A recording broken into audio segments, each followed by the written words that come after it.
Hello and welcome to another episode of An Echo of Glory. I'm Jonny Blaine. Joining me today, I don't feel like I've looked at you in this seat for a while. It's Jake Robson. Hello. Hello. All right. Yes. I was here for the Newcastle game. I wasn't. Yeah, No, not the live show we did. Yeah, you were. No, I wasn't. Are you joking? Was I? This is Oh yeah, great. we had This dinner. is This great. is great Stuff. podding. You bought me a frozen yogurt. Who's flicking the buttons? I did buy you a frozen yogurt. I remember now. Yeah. And Delicious. a man I haven't yet bought a frozen yogurt, but would probably make a lovely frozen. Make a better one. Is Adam Nathan. Hello. How are you? I'm all right. How are you? I'm looking at our poll, which is how do you feel about the weekend? Ugh, expected, gutted. And I actually want to tick all three. It doesn't work like that. But it's going to have to. Someone's going to have to. I'm going to have to sign up with three. I'm going to become a subscriber and a member 3 times. I'm going to click each one once. If you remember, you get to win the Mickey Van der Ven shirt. Hey, I set them up. You knock them away. Christopher Hawk. Christopher was an angry man. You followed Christopher on Twitter. In defence to Chris, I don't know if you know about him. He comes down from Newcastle for every single game without fail, home or away. So I think someone like that is. I'm going to give him more than a pass on being annoyed at the current situation. We've had this discussion a little. I've never really wanted to go big on this discussion. Do you think, like the Chelsea game last week, you said it too, I think, I revalued this going to Spurs situation. Do you think I'm not saying you're a bigger fan if you don't go. I don't believe that. It kind of matters more when you're putting in that time and the rain and the effort and the money, and you see those performances at Chelsea that just grates on you a bit more when this stuff happens, the bad home performances. Well, when Chris said that on Saturdays waking up for the third day in a row or third in a week coming down at 4 a.m, I did reply saying, well, you can't teach stupid. I mean, there is part of it that's his fault, and I love Chris. But yeah, I mean, there is a bit of it, isn't it? Yeah, if you are making that effort, it'd be nice to see a pass. Because and that would be nice to see a forward pass. I didn't go on Saturday, watched it on my sofa, game finished, changed the channel. And I'm so glad I haven't got to do the 20-minute walk to the car, sit on the Great Cambridge Road, sit on the M25, then go to work. I don't know, something to be said for being an armchair fan, especially when you're not great. Okay, club news. Should we start there? Some good news. There's good news. Isn't there? Is there? Yeah. Oh, what, the under-18s beat Ipswich 4-0. There you go. The 21s drew 1-0 with Fulham. The women who I watched yesterday lose 4-2 to London City, but you know, every time Spurs women come up against a team that spent more money with them, they will lose. It was a 50-50 game, but London City edged it because they've just spent more money, basically. And then we had the not good news of another injury to Randall Kolo-Muani, who did get a bump by Harry Maguire, did go down holding his face, but you saw nothing of it. That was, 20 minutes? And he carried on, came off. I asked a reporter at work, was there an injury? And at the time, there hadn't been a reported injury. And then we heard that Frank said he was struggling and he wasn't strong enough. Okay, well, fine. But then it turns out he had a fractured jaw and he's out for 6 to 8 weeks. Don't know when he can put the mask on. Is that 8 weeks and then a mask? Now. Just a knock. Yeah, just a knock FC. Can you put a mask on for a jaw? Is that just a nose or a cheek? Probably can. If it's Yeah, lower or upper jaw.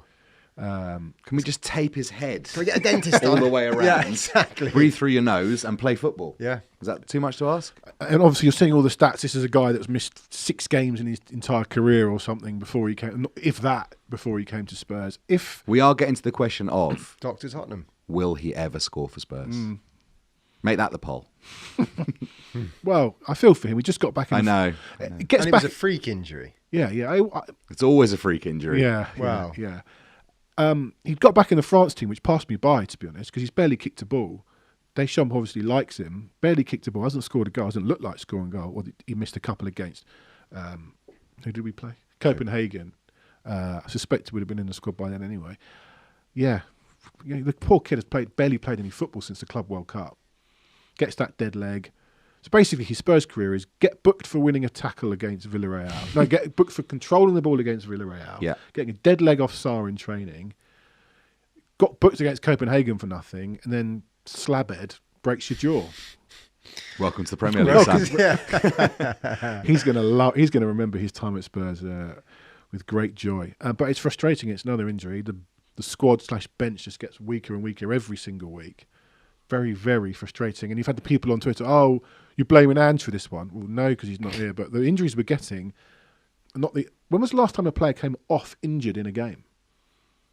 Romero on Saturday. But that was a fatigue thing. Do you know what I mean? Hopefully it's a fatigue thing. Nah, he didn't go down the tunnel. So if he was properly injured, he'd have gone down the tunnel, no? Really? Yeah, In fact, if you've done a calf or something. Yeah, He you go did straight sprint to down. celebrate the assumed winner, didn't he? So he probably is okay. he'd I don't fine. believe a word that comes out of the mouths of any of our coaches or managers with regard to injuries, but Frank said he's fine. It was a fatigue thing. He'd been injured. That I'm not worried about So that. he don't get injured before the international break. So Doesn't get injured before they're friendly against Angola, which I'm sure he wants to play in New Zealand or wherever the hell it's being played. Yeah, is that where it is? No, I don't know. But we're just getting annoyingly freak injuries now. The sort of hamstrings and that seems to have stopped, which is great. It's these annoying dead legs, and what new things can we find? If we can, we will find it. Yeah, dropping a jam jar on your foot. Was that Dave Besson? David James injuring himself playing PlayStation. Yeah, it's really frustrating. Anything else to report before we dive into the 2-2 draw with Man United? Don't think so. Anything else you want to talk about? Oh, actually, yes. Shout out to the guy who pointed at my cap in the 3 Points Cafe on the Tottenham High Road. Yeah. And he recognised the hat. He said, Echo of Glory, great podcast. You got recognised in Seattle, did you? No, I knew a listener. Okay. I was going to say the pod. Someone He didn't else. recognise me. He No, recognised it the was pod. Jake Sanders. Jake No one Sanders got got recognized. No one's bigger than the pod. It's true. We got recognised in Seattle. Right, okay. Yeah, George Pena, another injury. Bergvall getting Injured by a ball of air. 3 weeks. Ball of air is technically a football. That's the point. Yeah. Yeah, it's just... You said it yesterday, Ad. What did you say about... They're draining these Yeah. injuries. So much of football is the excitement about seeing your best players play. And sure, if someone picks up a knock and they miss a game, but every week, you can't avoid how many injuries we've got. And it's so, your favourite players, I don't know, if you pick 3 players that you loved from last season's team, Son, Kulusevski, Maddison. Not seen any of them play football for 6 months. It's obviously Son Should been watch sold. MLS. But it's just a shame. Part of going to football is seeing your favourite players play, and they just never play. And there's not even an end in sight. To Kulusevski could literally be dead. No one would know. They don't tell us anything. We might never see him again. Solanke, God knows. It's not even you can look forward to the Arsenal game and say, well, at least all of the players will be back. Maybe Kudus will play against Arsenal.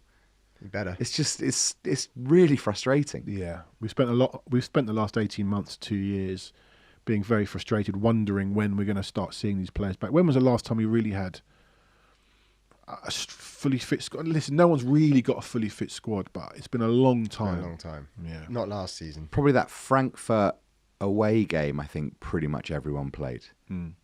Yeah. Yeah. And basically bar Madders, right? The final. But Maddison got injured in No, that because game. Kulusevski didn't play the final. Oh, so- Bergvall didn't play the final. Yeah. Did he not? No, he was on crutches Oh, just yeah, in the yeah. week before. Did he? Oh, yeah. So no. Madison got injured in the Frankfurt game, didn't he? He got taken out. Got a head injury, Yeah. by the keeper. Yeah. Yeah. All right. Oh, I've got another thing At least to we've mention. started cheerily. Yeah. I don't know if this... I feel like we spoke about this once before because Saturday was the first time I've been to the stadium this season for one reason or another, mainly work. Why are they serving Coors beer? When did that... You need Gary in that seat, I think. Or you No, they had a change, I think. Of, Yeah, but who allowed that?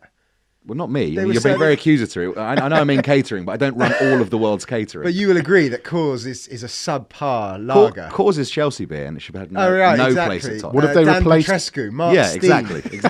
Yeah. The yellow and blue kit. It's Dimitri Chelsea. Karin. What have they replaced Coors with? The other way- what's well, come out for it was Coors to Moretti come and in? Amstel, and now half of the grill, whatever it's called, not all of them, but I was gobsmacked. I thought we were better than that. I'm a neck oil Yeah, loyal me in too. the ground, so it doesn't actually affect me. Me but too. It's not good. There's neck oil in this fridge out there. If you fancied a 20 It's past 5 10 o'clock neck somewhere. oil, it's 5 o'clock somewhere. Don't hear from the Aussies anymore. All right, Saturday morning, team news comes in. That got us going again. What do we know? We're just podcasters and people on social media. Vicario, Porro, Romero, Van der Ven, Spence, Palhinha and Sarr, Johnson, Simons, Richarlison, Kyle Mawani. We knew that Kudus wasn't going to play, so we all expected Johnson to play on the right again. Ole. The one that confused everybody and got Spurs fans in a spin, not just us on our WhatsApp group, I'm sure everybody on their WhatsApp group, on Twitter, wherever you post your angst, was Udogie not starting. We know he's been injured. I know your thoughts on that. You'll probably mention it in a second. We'd seen the balance. Copenhagen were rubbish. Like the 8 people in this room, this building at the moment, could have got a team out to beat Copenhagen. But we had balance, we had pace, we had energy. Still got to put them away. All of that stuff. If you'd said to Frank, or Frank said to us, should I play Udogie against Copenhagen or United? United, please. All right, in hindsight, knowing how bad Copenhagen were. That was the one for me that stood out like a sore thumb. Not picking Udogie, certainly on the back of Tuesday night when he'd had a really good game and the balance worked. As much as it not being Udogie, it's just not having any left footer out there. That has just every home game this season. Do we have another left footer? Well, for me, like you should just try something, even if it is Van der Ven for a game and play Danso at left centre half. Like I think every home game apart from Wolves, Spence has played left back this season, and against Wolves, obviously, it was Udogie and Spence, and that was just that nothing that night worked. But that's 5 or 6 home games now that he's played Spence on the left-hand side, and our home form is terrible, and we're not progressing the ball at home. And I love Jed Spence, but it just doesn't work systemically. And if you had to take the same road to work every day, and it was making you an hour late, you would just look for any other route to get to work. And it's just the continuation of something that does not work, but he just does it, that I find so baffling. Like we were told about Frank, adaptability, he can change how he plays, he can find solutions to problems. He is just shoving the same problem out there every time, and we're all watching it. And people said after the game, well, credit Frank for the subs, it changed the game. Well, yeah, obviously, because that's the team he should have picked to start with. The great unwashed all said, well, that should be the left-hand side. Would you have started Odebear? Hindsight, again, is a wonderful thing. I don't think it would have made a difference. I think that, because Odebear will come inside anyway as a right footer. And I've been seen some clips from the game, and you can take a screenshot and you could draw a rectangle from sort of 35 yards to the touchline, 15 yards in, and you could just draw a big red cross. Like, this is a dead zone that Tottenham do not occupy. Well, they did on Match of the Day. They put where we were going, our possession was in both halves, split into thirds. Mm-hmm. And in the first half, it was more or less non-existent on the left, and in the second half, it's about equal. Yeah, and the pattern of the play goes left, left, left, right, Porro, hoof, we lose it. And I don't really blame Porro. I don't like Porro particularly, but I don't blame him so much because all of the focus is on him. The opposition, whether it's United or anyone else, can just shuffle their entire team across, basically double up on everyone, knowing that you haven't got to respect anything on that side of the pitch. And it's just so basic. And I think, as I said, I've said since the first game of the season, even if you put Van der Ven there for 15 minutes, it would keep the opposition honest. And I just think we're playing into every team's hands doing it.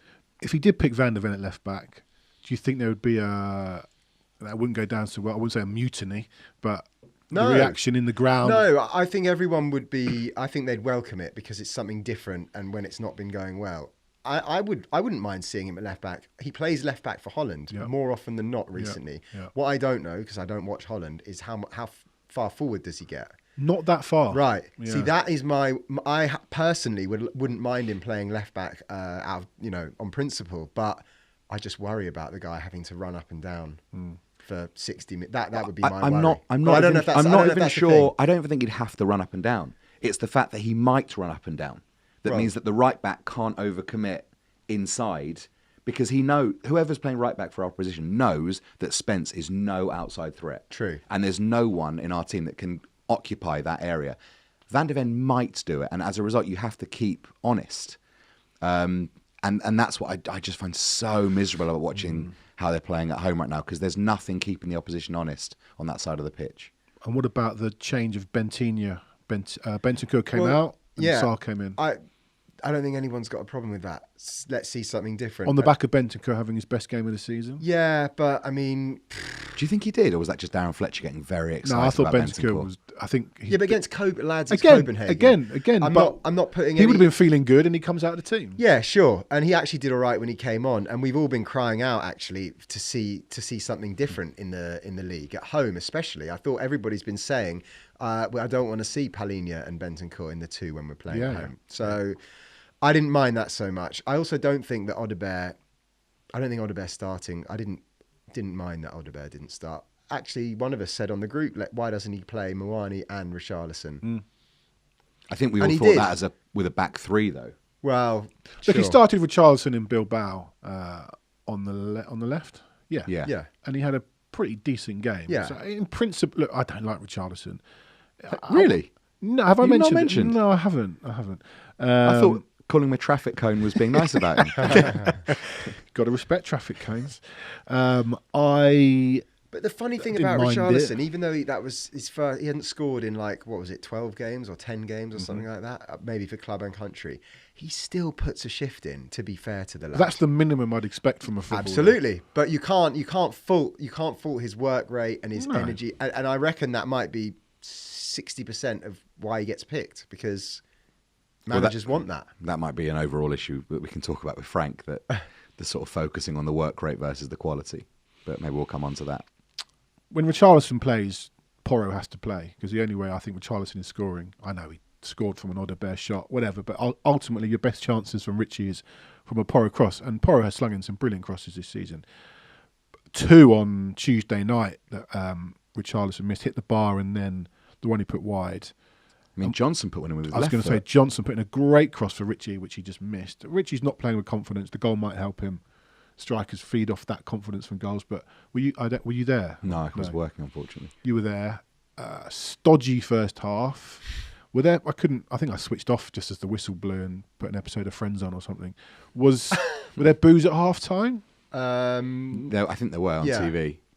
Could hear them. Yeah, Yeah. they were, but we haven't been very good. So Yeah. And then at half time he makes. the game hadn't been very good. Well, the goal we gave away was. Match of the day had, and bear in mind there Pathetic. weren't that many games on Saturday, so they could allow more time for each match on Match of the Day. There was 2 incidents from the first half. One was the goal, and one was the near goal that they had really early on when they put in a cross and there was no one there. That was it. There was nothing else from the first half. I felt sorry at one point on Saturday for the producers of, if there is one, the Serie A match of the day, because there were 4 games, and the first If there is, no, they don't have one. the first 3 were 0-0. Right. Well, there you go. Parma Milan ended up being 2-2, I think. But at one point, I'd like to have seen their running order for which game goes first in your set of nil. That's great. Italian football match of the day, they should be 0-0. They should be. actually would have loved They that. better be. Narrow goal nets, big running tracks. Yeah, perfect. But fireworks going off. Yeah. randomly. Unrest in the fans. The goal was silly. Clear it. The goal was- Clear it. the Clear goal was it. silly. Okay, 1-0. Hoof it.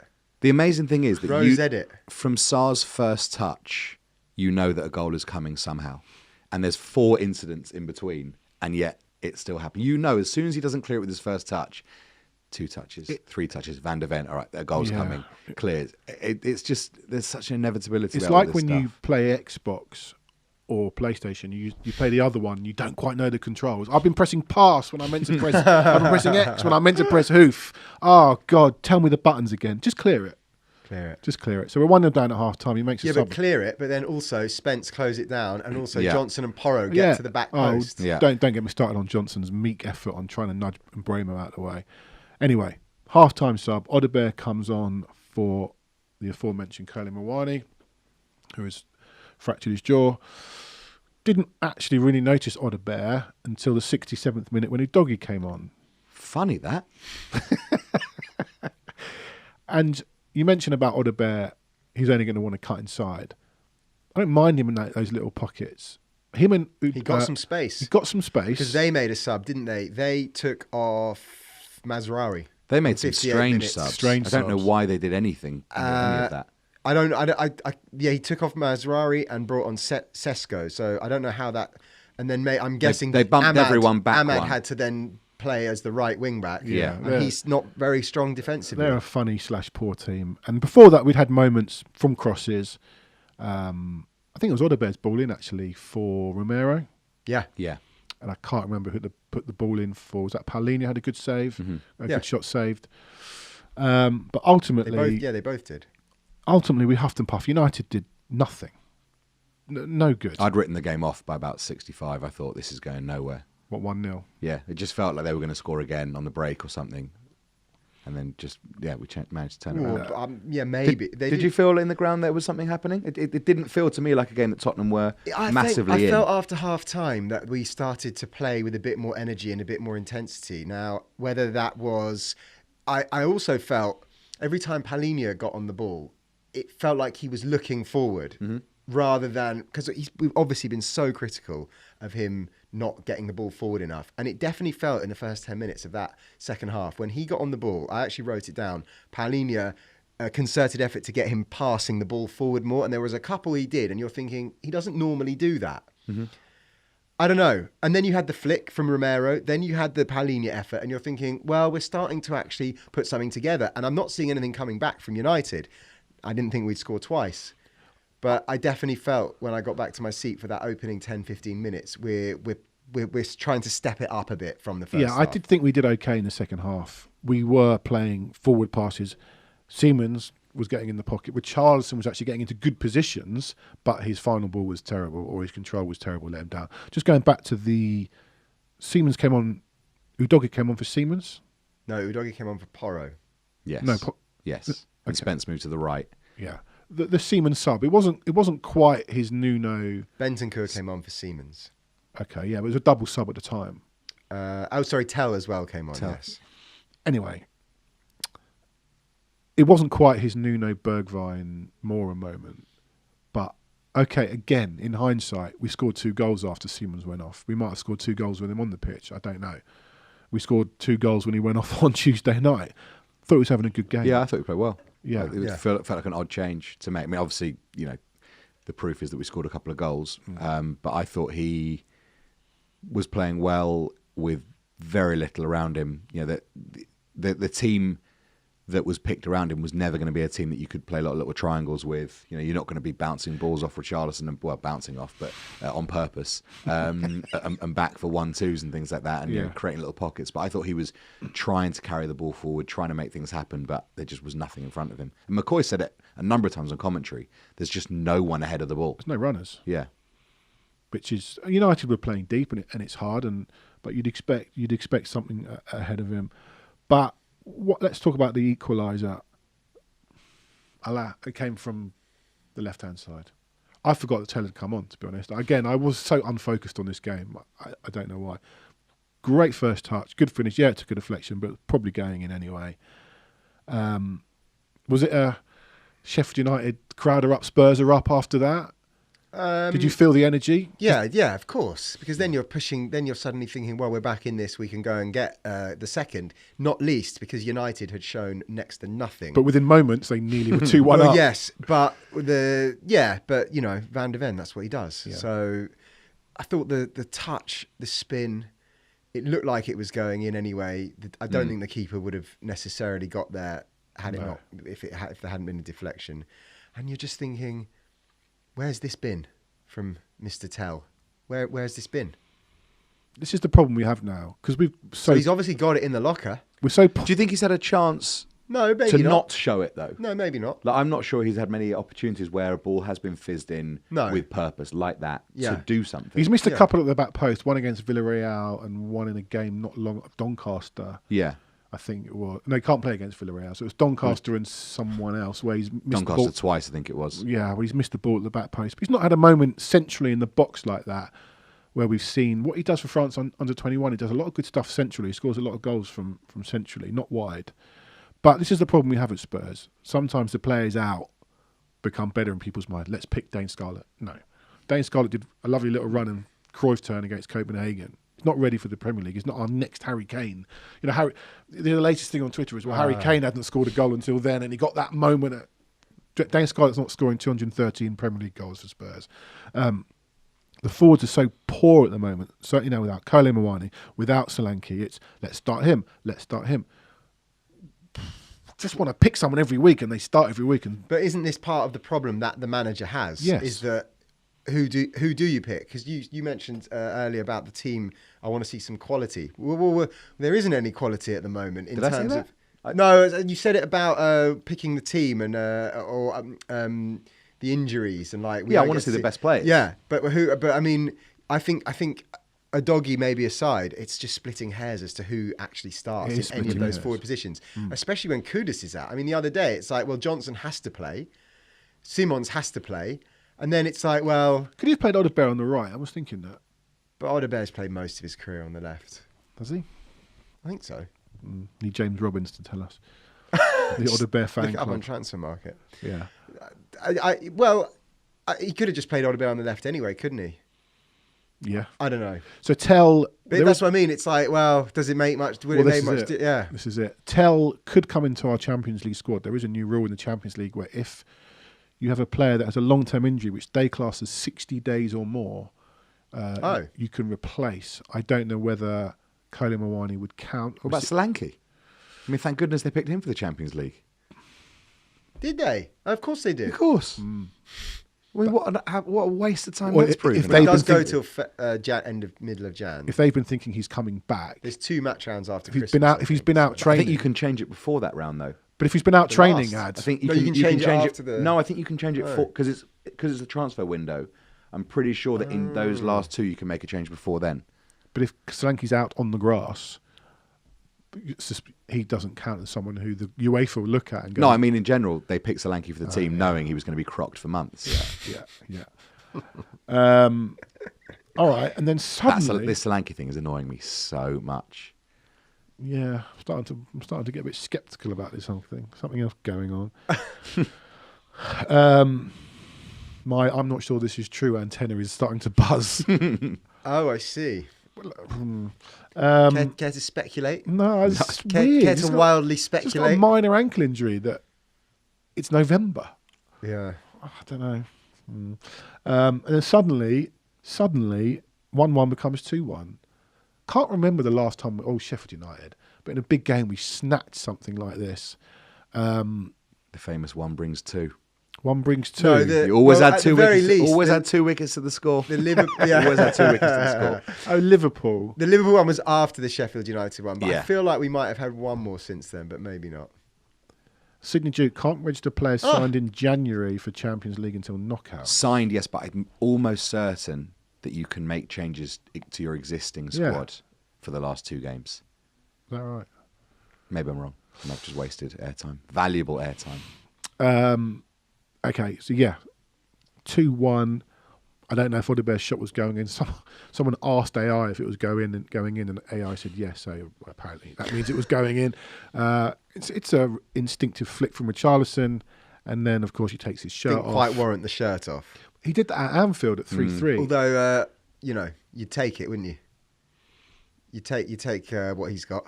Well, yeah. I'd rather he just focused on winning the game. Minus the ink. I wouldn't get all the tats.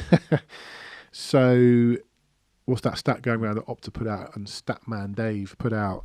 Every time Richarlison's taken his shirt off, we've gone on to not win the game. First player in Premier League history to take his shirt off and not win. Or something. Well, he also did it against Fulham in one of his very first games that was then offside.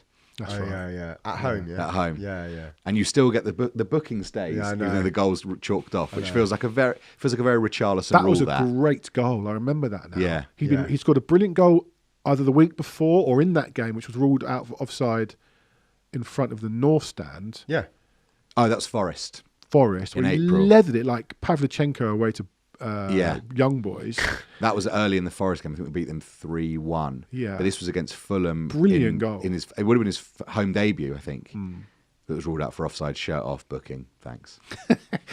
But then what happened after that? We lost. Can I tell you what happened during that goal? You can tell me. For the second time in 6 months, I didn't even flinch at a massive goal against Man United because I was sure Mr. VAR was going to come and chalk it off. I didn't move a muscle in Bilbao because of the angle I was at. I was sure Johnson had punched it in. So I didn't even move because Really? I can't let myself get excited to then have it taken away. And from the angle on TV, I was sure Richarlison was 3 yards offside. But there was a guy coming out that was so onside that made me feel ridiculous. I didn't flinch. It's sad. This is where I kind of am at Spurs this is where I am with Spurs at the moment. I didn't flinch because I just wasn't that excited. It wasn't a VAR thing. I think I'd seen, I know I put on our group that looks offside, but I had seen in my mind the guy coming out. So I was just being a pessimistic, they're going to fuck us here, VAR. I just didn't flinch because I just wasn't that excited. But again, in the ground, Yeah, it was up. went off. Obviously, it went off. Yeah. Actually, I thought because Richarlison was so sure that he must have known that it wasn't offside, because who would do that? Give it the full beans if there's any. Well, him. Do you know what? Literally I know, but Richarlison. not again. Richarlison. And all the players were running over to him, so somebody else must have been in line or to see that it was to know. Yeah, that I it think was the a players goal. would have known that whoever the United player was had come out. But what And we the did, feeling when that went in though is like, wow, we've actually made a comeback. We've done it. We're going to win. yeah, because who blows a 2-1 lead with a minute to go against 10-man Man United at home? Unbelievable. They didn't manage that properly. I don't know if that's Frank or the captain or as a Captain had collective. gone off. Richie just They all gave the got ball so away. excited, didn't they? They got overexcited. Probably thought they'd won it. Richie gave the ball away, and then we gave away this corner. And then at this point, Jake, you're having a pop at me because, I've been slagging off Vicario and he's doing well. And then suddenly Vicario doesn't come for this cross. Mount was clever. They showed that on Match of the Day. It's clever from Mount, but Yeah, but no one picked Delict up from his run. Johnson's he ran round the back. Johnson's marking Delict. The goalkeeper He's caused left a bit him. of chaos. We had an extra man on the pitch. I don't know if everybody was in the box. Well, I suppose with the keeper, it becomes the net same number Yeah. of markers versus But players. we had an extra body on the pitch. No, but he's in goal. But one's a keeper, Right, so okay. it's still sort level. of 10v10, But isn't it? they might have had someone outside the box. I don't know doubt whether it. Not at 2-1 at that point. Okay, maybe. okay, I fine. don't know, but I guess not. If the keeper's up, you don't leave someone back, do you? just do I better. suppose you do. Just do better. Ahmad probably. We had David Seaman on the show at the time. Definitely do I better. went to work in the evening that day, and they showed that later on. And David Seaman was one thing you can't do is get behind your goal line. You're already in trouble. I think Vicario needs to come and deal with it in any way. Like a flap is perfect in that situation. Just sort of help the ball on its way. I like Vicario. I don't think it's like a howler, but I think it's one that you look at your keeper, who's probably the captain on the pitch to all intents and purposes at that time, along with Van de Ven, and say, can you just come and do something about that? Yeah, I think you see a lot Even if you get fouled, like you can probably come and fall over and probably get a foul in that situation. against Man United. You normally, if you make it sort of look silly enough, you could probably get a foul. Just do something. In my mind, when that corner happens, 2-1 at home, last minute, in my mind, the goalie just comes and gets that all the time, and the crowd cheers, and everyone goes home happy. All the United fans go back to Kent, and we all go home happy. I mean, David Raya is dealing with that, isn't he? One way or another. Yeah, Arsenal are winning a free kick. or Yeah. they're- Someone's going down. Yeah, someone's going down.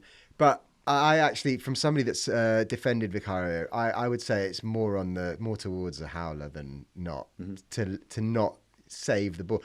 It was a fantastic header. I mean, how he's got it on target in the top corner when he's running basically away from the ball, that I will say. But from the goalie to be behind the line and basically palm it into the back of the net. Yeah. Not having that. As someone said, De Ligt's cupping his ears to the Spurs fans when he's been responsible for two of the greatest nights in our history. One for Ajax and one for Man United. All right, mate. I did think that though, but when you score at the end Yeah, there, of course. your fans at the other. I'm not saying you should give it to the home fans, but you want something because you're not going to run down, you do the Adebayor and run the full length of the pitch. So It's not ideal. It's 2-2. I can't remember. We don't draw 2-2 against Man United too often. Sol Campbell. Yeah, Sol the Campbell. Please don't swear. The algorithm will do us in. Yeah. So frustrating. The poll at the moment. How do you feel about the weekend? Is winning with 61%, expected 32%, gutted 7%. Yeah. If I was I voting think in it's that definitely poll, more it'd be gutting, isn't it? We'd have taken 2-2 before the game though, wouldn't we? No. No. Against United? Definitely not. At home? No, to not Anything to not lose at home again? No, to not No? come out of the Chelsea United game with a win that could have been a real statement win, I think is a bad look and a bit of a blow for Frank in general. I think the way we've been going, I think that's probably unrealistic. Did anyone? But they're terrible. Terrible. Yeah. And like, what are aspirations? But you sort of feel like, as terrible as they are, haven't they been on a really good run? Unbeaten in 4. Including winning at Liverpool.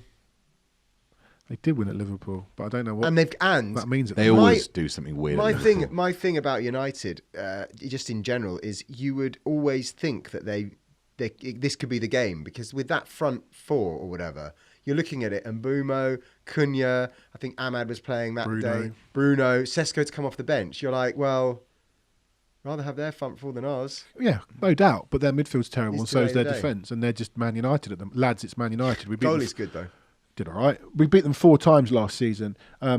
So I think it's an international break. Now's a good time to take stock. The result was, in isolation, okay. 2-2 at home to Man United, but it's not 1990s Fergie Man United. This is Amarim's not very good Man United.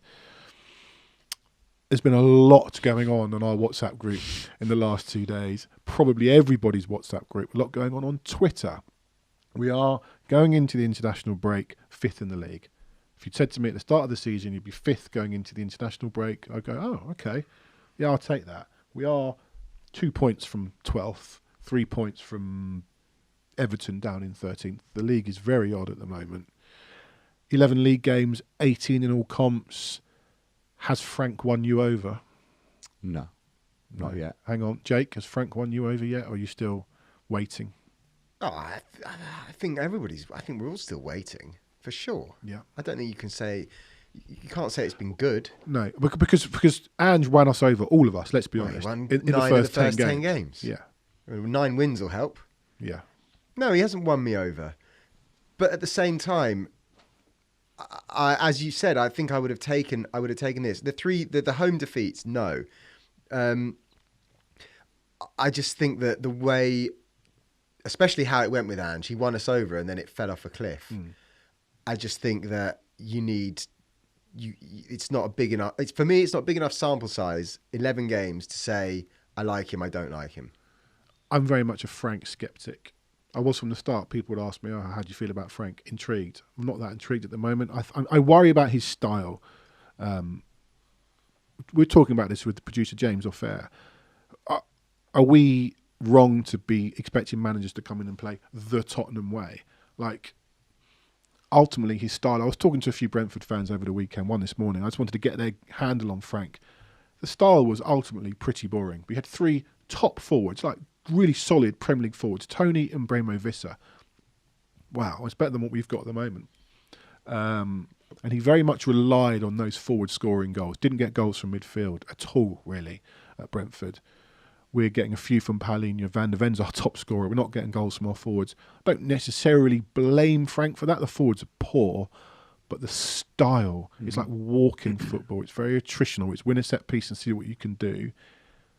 The players to come back, Kulu, Maddison, Solanke. Well, I wonder if it changes. That's my point. I don't know if it does because of Frank's style. I don't think we're suddenly going to become this slick, forward-thinking, passing between the lines football team.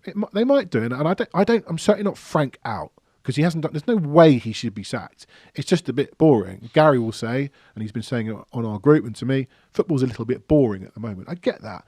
But I watch Sunderland, and yeah, they're also excited they're back in the league. They're playing with energy, passion, and a forward-thinking style.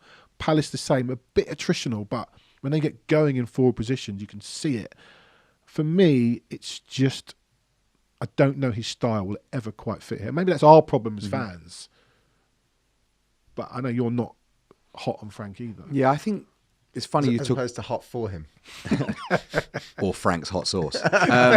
It's funny how you talk about Palace because if I've got a vision in my mind about Palace, it's they get the ball and it's like the red arrows and they're flying forward in numbers and you've got Sarr one side, Mateta's bombing up, they've got Munoz. And when I think about Tottenham, I can't shake what Ali McCoy was saying about there's no one ahead of the ball. There's no one moving. That's it. And this might be a bit harsh and I reserve the right to change my view going forward, but if someone did like a word association, you got 1 second to think of a word, and if someone said Ange, you'd probably say Maverick, for better or for worse, and it ended up costing him. Frank, right now, I would say cowardly.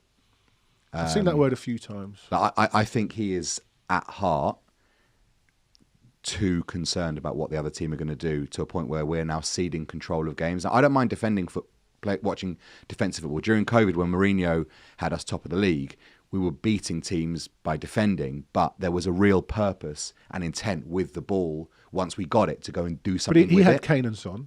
Of course, but Harry Redknapp, that famous week when we beat Chelsea and Arsenal, yes, we had Gareth Bale, which does make a difference, but we defended 4-4-1-1. They don't cross our half, and then we go and attack them. We ceded complete possession of the ball. We never ceded control of the game. And I think Frank is too willing to just let the opposition have control of the game right now, and that's what concerns me. Might change. We get players back. Everything might change, but that's where he has me worried. Jake, you've been a big advocate of it's 18 games in, give the guy time. What do we know yet? Have you seen enough where you think down the line, what is this going to work? I don't really know what is this going to work really means, but for me, I just want to enjoy watching Spurs. Do you think there'll come a point where you think, I really like this, what we're doing here? Well, genuinely, if we had another manager who wanted to play a really attacking style of football with those attackers that he currently has fit or has had fit all season, I'm not sure how many if we'd have amassed as many points in the Premier League, for example, because I don't think we'd be as defensively solid as we have. But you know what? We might have it might be the other way. We might be crap away, but good at home. And I think, but we also might be better Are we going that forward. defensively solid, or are we just not conceding that many goals? Well, our XG against, I know people don't like it, but actually over a long period, which 11 games is enough for me, our XG against pretty crap. What is it? As in high. Don't know, you have to make me look it up now. It's Vicario. Vicario's made a lot of saves. That's the XG against. Yes. Like, we all know it.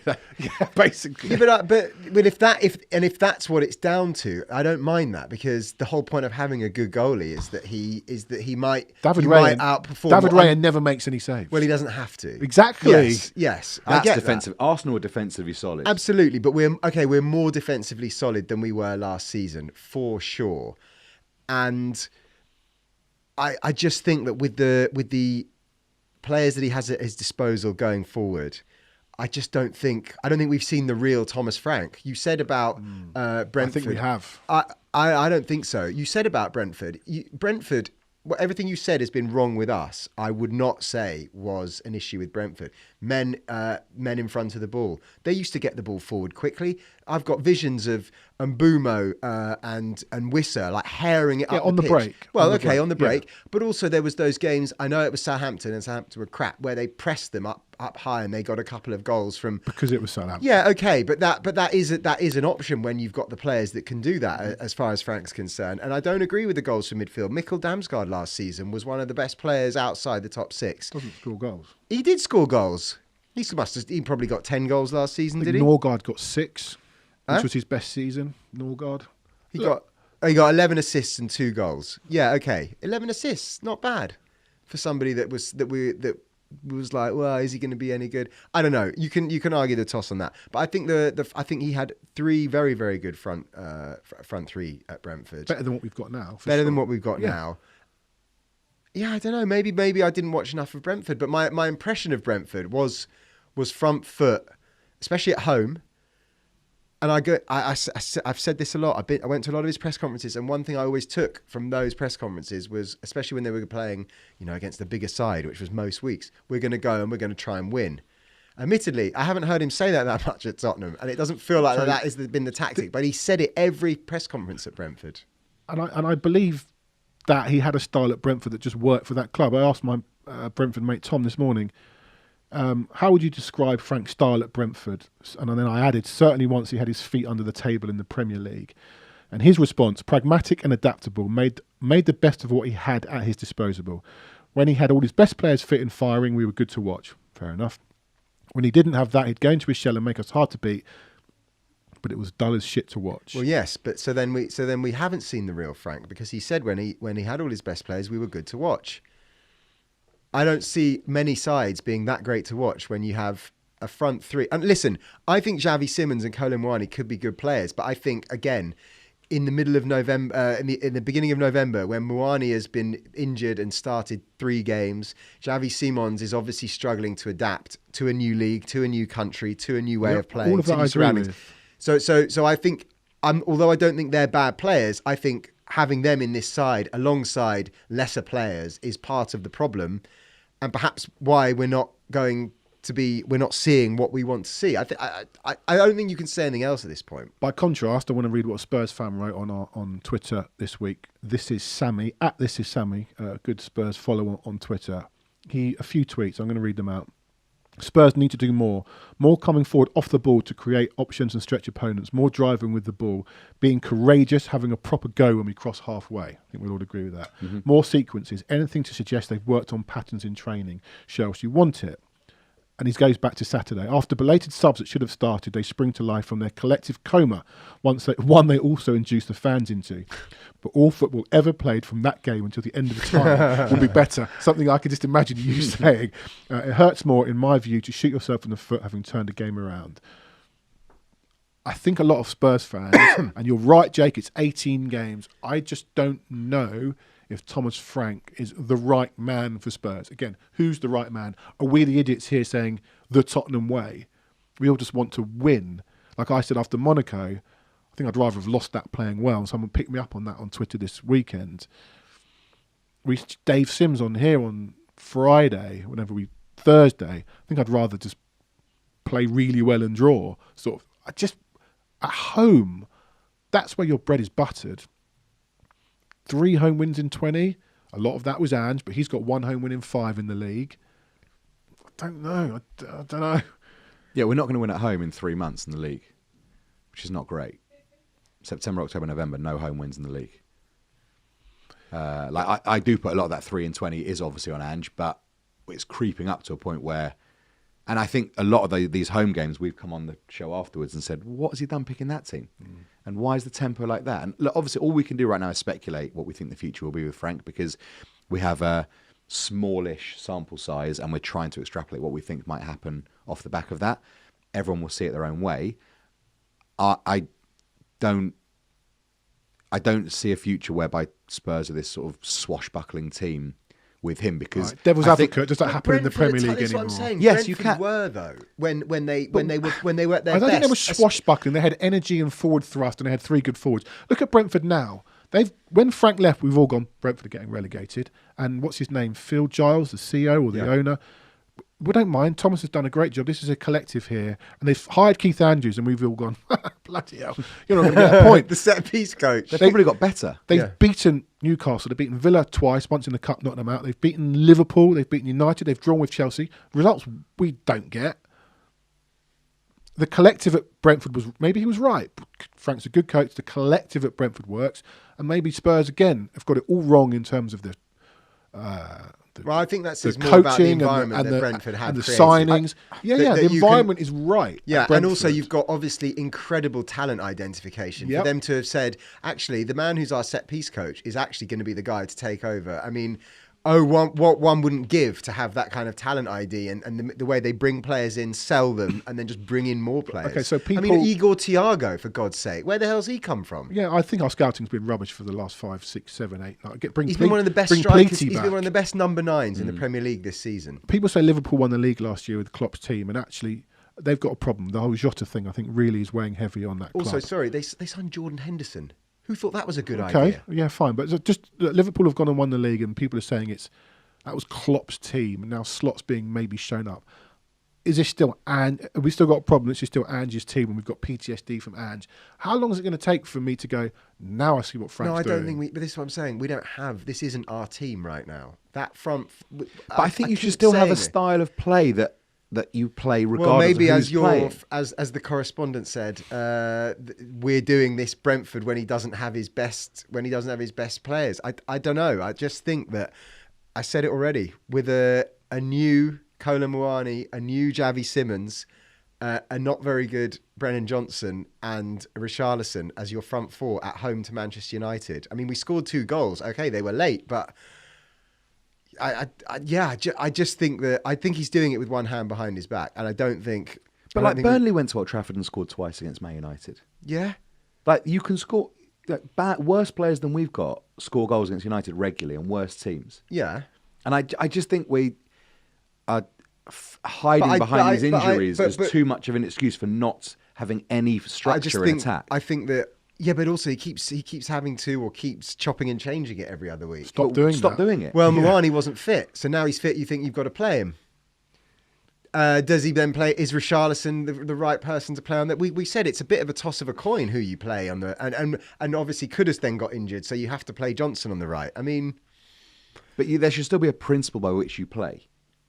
Yeah, and I don't see one yet. Well, I think it's definitely been. I'm going to try and keep it solid first, defend first. We've got João Paulinho, we've got Bentancur. Okay, he swapped it up this weekend. I don't know if that fan pressure was anything to do with that. I agree. I think the Jed Spence thing at left back, that is not for me. Jed Spence is the backup left back, not the starting left back. Starting right back. He could be the starting right back, and actually he for the one of the goals he put in a cross which got the corner. I think. Corner, yeah, that was it. And I think there is an element of he's still trying to find his feet in this job with the players, working out the best way, the best formation to play, or not the best formation, the best players to pick. I think he's still trying to find his feet. He didn't start very well against Brentford, apparently. No, I don't know. They were in the Championship and they had a pretty poor season, which is why I'm only interested in what he did at Brentford in the last 2-3 years when he got his feet under the table. I think he's a really good coach. And he does make players better. If he's given time, he does make players better. You know what happened though? When we had Conte, we started this podcast and we said, I just want to be entertained. And then Ange came and we were entertained for 9 games, 10 games. And then it all fell to shit because we couldn't defend. And we said, I just want to stop losing games. Well, that is what happened. And we played 11 Premier League games this season and we've lost 3 of them. So we've stopped losing games. You can't necessarily have it always. Bournemouth, for example, this season, the team that everybody wants to be like, they're 9th. They've they're 9th on goal difference. They're the same as us. But you're sort of like, well, yeah, Sunderland is like the new shiny toy. Let's see how far they get. So on board, if I told you tomorrow Iraola is now the Spurs manager, are you more or less optimistic about the whole thing? With this set of players? Take the question at face value, because I think I probably would have a lift. Yeah, but you want to lift because of the start, the way. Exactly. Yeah. But does Iraola? He will bring there's a principle of play. Yeah. That is clear and evident that fits in with what you want to watch as a fan. Maybe, but I don't necessarily think that it just translates to coming. Maybe it's not very easy to go from a small club where you're playing in front of 18,000 people where the expectations are much lower. And also, by the way, another club where the recruitment is absolutely shit hot. Mm-hmm. And you get served unknown player after unknown player who turns out to be another Evan Nielsen or Senesi or, okay, Kirkes maybe. The jury's still out on him. Goalkeeper after goalkeeper that they find. It's interesting. Where are they finding these players? Why aren't we finding these players? Darren Fearon writes in big letters because he's probably shouting. Burnley and Brentford are playing 1 game a week to work on their system, while Thomas Frank... System? Yeah, his system. Play like that sometimes. While Thomas Frank does not have time to work on his system playing 2 games a week. Well, I'd argue that he found his system against Copenhagen and then ripped it up against Man United because we had balance. I think he saw a big Premier League game and thought, can't do that again. Can't lose it. Too attacking. And his obviously you can't always take managers at face value, but I do think Frank is a fairly honest and readable person. And if you watch his post-match interview that he did on Pitchside with Ben Haynes and Rob Daly, he's talking about positive performance and we played much better. And I just don't see the games like that.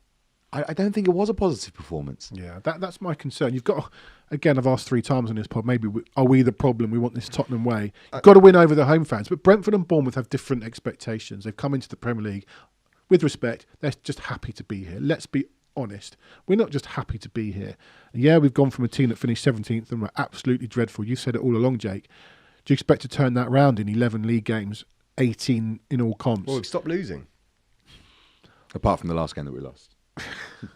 No, we drew. Yeah. Well, the one before that. The one before that. Yeah, I don't know. The home form is such a concern. Look, our next 2 home games are Brentford and Fulham. I suspect in the next 4 games, I think it's Arsenal away and Newcastle away. I wouldn't be surprised if it starts to turn on its head, where we lose both of our away games and we start to win a couple of home games. It starts to balance itself out. We probably find ourselves 7th, 8th in the league. The league is there for the taking. It's so open at the moment. In a bizarre way, you'd almost feel that as a general plan, you're better off winning the home games and losing the away games, despite the fact that Arsenal is one of the away games. We have to start winning at home. Like, you're not going to do anything without a solid foundation at home. And the away games, you will always eventually start losing away games, I think. And so obviously, I'd want to beat Arsenal more than anything. But in a funny way, beating Brentford and Fulham should almost be the priority, is just to sort of get that side of the team back on track. Is there too much pressure at home? We'll beat Fulham at home. Fulham are crap. We'll be Drew Wolves. Yeah. You sat in that very chair. Yeah, Fulham. And lads, it's Wolves it. Yeah, but we should have beaten Wolves. Wolves are crap. Fulham are bad. You said to me in the group the other day that Wolves were playing well when we drew with them. The Wolves side we faced are better than the Wolves side that are turning out at the moment. My God. Two bald men fighting over a comb. I was at Fulham a couple of weeks ago. They're bad. Shocking. Yeah, they're letting 5 goals Can I against just Everton say and lost 2-0. one other thing that I thought was interesting? Yes. They had Theo Walcott on Match today, and I think he is one of the most pro-Arsenal, anti-Tottenham pundits, along with Martin Keown out there. He's like the new Martin Keown.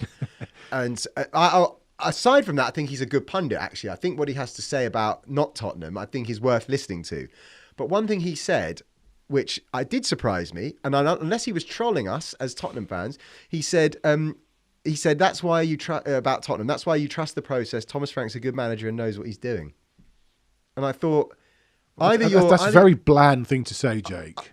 That's at the end of the punditry game, 101. Well, I mean, in terms of the way we came back to score 2 goals. I guess he wasn't talking about the way we conceded. I think Frank is a Theo respected Walcott coach. has an axe to grind against Tottenham, and he's actually said something that might be worth holding on to. Frank is a well-respected coach. Again, I agree with you, Jake. He's obviously good at his job. It's 18 games. Let's see what happens. Definitely don't want him out.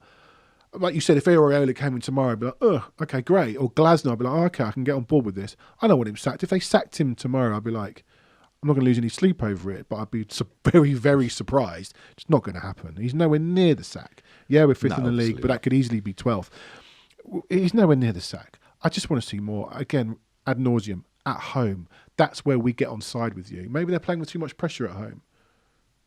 This weight of this not winning a home game, or is it just because we're crap? Well, win a home game then and take the pressure off. Yeah, like it's not our fault. It's definitely not our fault. Well, apparently some people will say it is the fans' fault. I mean, booing at half time ain't helping anyone, to be honest. But you said you don't boo. Don't boo. There you go. So change the channel already. He's watching Friends. I think it was the pivot episode of Friends. Yeah, which was great. I missed the start of the second half. Okay. Me too, but I was in the bar. James has opened the door, which I think is like chucking out time in the pub. Yeah, he's put the widescreen on. He's put the widescreen on. He's plug your shirt and get out the studio. Music up. You can win this if you. Okay, Glory's. He's pretending to take us off air. That's very clever. Very clever. You can win this if you remember. We're going to give it away after the 1-1 home draw with Brentford in December. You have to be a member. We've already given away some stuff in the last couple of weeks. Tom Barkley's book, The Miracle in Bilbao, has gone out to some lucky members, but the luckiest member will win this. A signed, authenticated Mickey van der Ven shirt, bits and pieces from the final in Bilbao. Become a member and you can win that. Before we go, Glenn, can I get your Ashes prediction? Does that start before the next show? No. Next week. Ali McCoy was talking about that a lot. Yeah. He was having a great time on Saturday, wasn't he? He's the only one. Yeah. He loves the cricket. As he said. Yeah. Oh, did he? Yeah, he does. Okay. I think we're back next week. I'm happy to have a week off, but I think we're going to preview the North London derby. I've got to. Do you want to do it? Yeah, I could do. Okay. Could do. I need some weeks off from Tottenham. It's sad. I thought you wanted me in after the North London derby. You host a Tottenham podcast that really should be spinning over. You can't just take a break from Tottenham. That's not how this works. Tottenham are just making me sad right now. But what do you mean right now? How old are you? 44. So it's 44 years of sadness. This is what we are. Am I just getting old? I don't know. We know what we are. Yeah, exactly. All right. We're done. We're done. We'll see you next week. And up the Spurs. Yeah, now press the button.